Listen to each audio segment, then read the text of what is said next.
আমার এই ছেলের 5 বছর বয়স পূর্ণ হয়ে গেছে। ওর বাবা এই গোবিন্দ মন্দিরে এসে মানত করেছিল,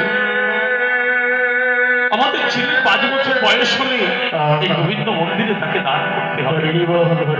আমি সেই আমার ছেলের 5 বছর বয়স হয়ে পূর্ণ হয়ে গেছে, তাই আমি এই মন্দিরে দান করতে এসেছি।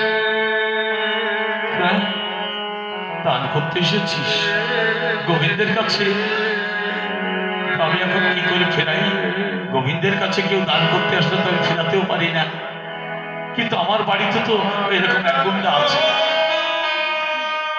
ঠাকুর মশাই মাথায় হাত পড়ে গেছে যে আমার বাড়িতে তো এরকম এক গুন্ডার বেশি আছে।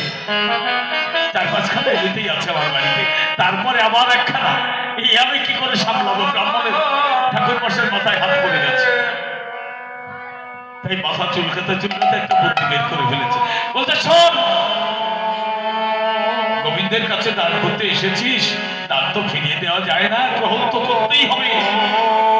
আর আমি হচ্ছে এই মন্দিরে পূজারি, আমাকেই নিতে হবে, আমাকেই ব্যবস্থা করতে হবে।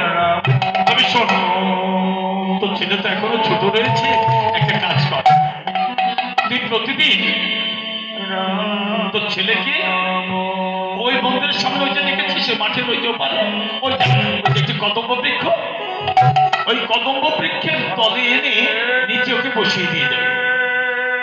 সারাদিন ওখানে বসে থাকবে, আবার সন্ধ্যাবেলায় তুই ওকে নিয়ে যাবে। তাহলে কি হবে বলতো? তোর একমাত্র ছেলে, ওইটুকু ছোট্ট ছেলে সারা রাত তোর কাছে থাকলো, তাহলে তোরও আর কষ্ট হবে না, তোর ছেলেরও কষ্ট হবে না।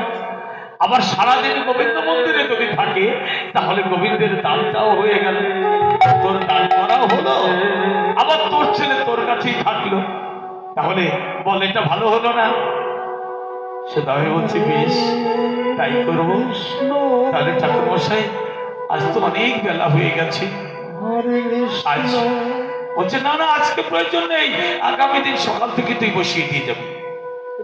আগামী দিন সকালে ওই কদম বৃক্ষের তলে বসিয়ে দিয়ে তুই চলে যাবি, আর সন্ধ্যার সময় এসে নিয়ে যাবি। বলছে ঠিক আছে, তাই করবো ঠাকুর মশাই। সোনাময়ী দুঃখীকে নিয়ে চলে গেলেন। ব্রাহ্মণ